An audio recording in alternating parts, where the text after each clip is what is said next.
Hi friends, welcome to KPB Coding Hub.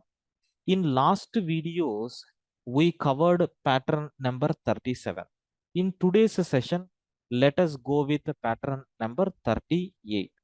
Sir, what we are going to do in this pattern number 38? Very simple. So in our previous example, you have seen we got the values of A from beginning to ending.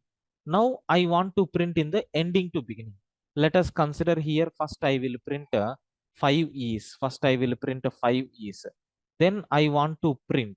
Okay. After that I want to print. So 5 D's. 5 D's. Then I want to print 5 C's. Then I want to print 5 B's. Then I want to print 5 A's. In this style, it is going to be printed.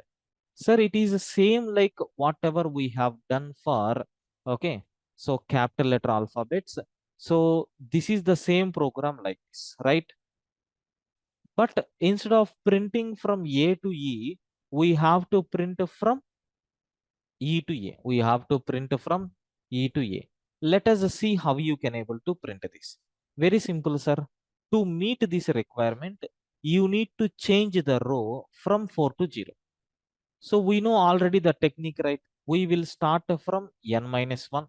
We will take up to minus 1 and then minus 1. So step value is minus 1. Beginning value is n minus 1. And step value is also, ending value is minus 1. So it will generate the loop in reverse direction.